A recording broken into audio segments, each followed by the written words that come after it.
Pour les installations nucléaires, le respect de l'environnement est une priorité quotidienne.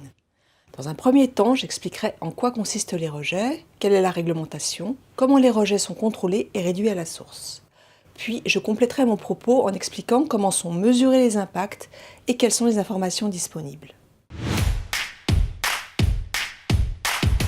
Alors tout d'abord, quelques mots sur la nature des rejets.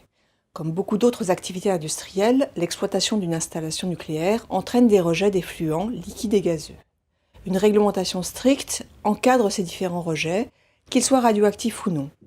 Commençons par les rejets radioactifs, liquides et gazeux. L'essentiel des produits des réactions nucléaires reste confiné dans les gaines des combustibles et dans les circuits, mais quelques traces se retrouvent dans les rejets. Des molécules d'iode, des gaz rares et quelques autres substances provenant de la fission ou de l'activation des matériaux, ainsi que du tritium et du carbone 14. Les rejets comportent également des substances chimiques en très faible quantité. Dans une première catégorie de rejets, on trouve l'acide borique, servant au pilotage des réacteurs, ainsi que des produits de conditionnement des circuits, utilisés pour éviter la corrosion. La seconde catégorie de rejets concerne les substances issues du traitement de lutte contre le tartre ou des substances biocides nécessaires au maintien en propreté des circuits. Enfin, les rejets thermiques. Quel que soit le mode de refroidissement d'une centrale, ouvert ou fermé, l'échauffement du milieu aquatique est surveillé et limité par la réglementation propre à chaque site. Tous les flux dont je viens de parler, ainsi que les prélèvements d'eau dans le milieu naturel, sont strictement encadrés par la réglementation. Pour chaque centrale, ce sont des décisions de l'ASN qui fixent les modalités et les limites de rejet dans l'environnement. Une première décision, homologuée par un arrêté signé des ministres, fixe les limites. Une seconde décision de l'ASN prescrit les modalités relatives au prélèvement et à la consommation d'eau, ainsi qu'au rejet dans l'environnement des effluents liquides et gazeux.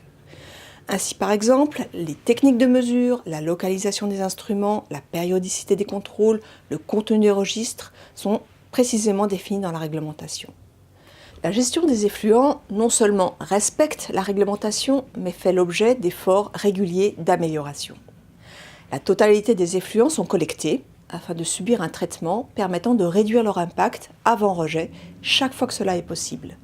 Des traitements tels que la filtration et le passage sur des résines de déminéralisation permettent de retenir l'essentiel de la radioactivité et de recycler les matières qui peuvent l'être, comme par exemple le bord des circuits.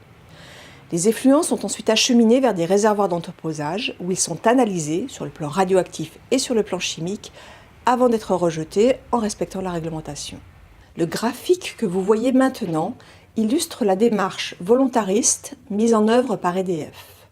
Ici, sur l'activité des effluents radioactifs liquides des centrales nucléaires, comptabilisés hors tritium et carbone 14, dont les quantités rejetées ne peuvent pas être réduites.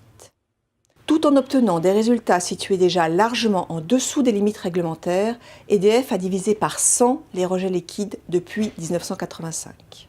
La réduction des rejets radioactifs des centrales est l'une des illustrations de la démarche de certification environnementale ISO 14001 de chaque centrale nucléaire. En synthèse, vu de l'intérieur, à la source, le respect de l'environnement repose sur 3 piliers.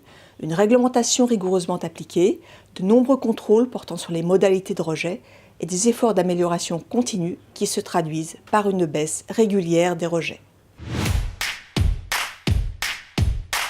Et vu de l'extérieur, qu'est-ce qui prouve que les impacts sont maîtrisés? L'information est-elle disponible? Est-elle vérifiée? L'environnement autour des centrales est surveillé. Cette surveillance est permanente depuis le démarrage des centrales. Avant la construction de chaque installation nucléaire, EDF procède à un bilan radioécologique initial qui constitue la référence du site pour les analyses ultérieures. En prenant pour base ce bilan radioécologique, EDF, qui dispose de ses propres laboratoires, effectue des mesures de surveillance. L'exploitant fait également réaliser chaque année, par des laboratoires extérieurs qualifiés, une étude radioécologique et hydrobiologique afin de suivre l'impact du fonctionnement de son installation sur les écosystèmes. Au total, en additionnant tous les contrôles effectués pour la protection de l'environnement, ce sont entre 15 et 20 000 mesures qui sont réalisées chaque année pour chacune des centrales. Je voudrais conclure ce tour d'horizon en indiquant quelles sont les informations à la disposition du public. Ces informations sont plus nombreuses que vous ne le pensez sans doute. et elles sont vérifiées sous le contrôle des pouvoirs publics. Les résultats de mesures sont consignés dans des registres réglementaires transmis tous les mois à l'ASN. Des bilans synthétiques sont publiés chaque mois sur le site internet www.edf.com. Enfin, chaque centrale met annuellement à la disposition de la Commission locale d'information et des pouvoirs publics un rapport complet sur la surveillance de l'environnement. Pour ce qui concerne la surveillance de l'environnement, qui peut être influencée par les rejets des installations nucléaires, mais également par tout autre facteur extérieur, l'IRSN et l'ASN ont mis en place un réseau national de mesure de la radioactivité dans l'environnement, de le RNM. Il s'agit d'une base de données commune à l'ensemble des laboratoires agréés et d'un site internet accessible au public. Laboratoire de mesure agréé, cela signifie que les performances métrologiques sont reconnues. Pour cela, ces laboratoires ont fait la preuve qu'ils ont mis en place un système qualité satisfaisant à la norme ISO 17025, une norme qui fixe les exigences générales concernant la compétence des laboratoires d'étalonnage et d'essai, et qu'ils réalisent des prélèvements et des mesures conformes aux normes en vigueur et dont la qualité est vérifiée à travers d'essais d'intercomparaison entre laboratoires. En résumé, vu de l'extérieur, la preuve que les impacts des installations nucléaires sont maîtrisés, c'est que l'environnement est surveillé par des laboratoires agréés et que ces mesures sont entièrement disponibles sur le site internet www.mesure-radioactivité.fr. Et pour conclure sur l'empreinte environnementale, un chiffre clé, 1 microsievert. C'est l'impact des rejets radioactifs des installations nucléaires, c'est-à-dire 1000 fois moins que la radioactivité naturelle, qui elle-même peut varier fortement d'une région à l'autre. 1 microsievert, c'est également 1000 fois inférieur au seuil de 1 millisievert par an, la dose ajoutée à la radioactivité naturelle que les autorités internationales préconisent de ne pas dépasser pour la protection du public et de l'environnement.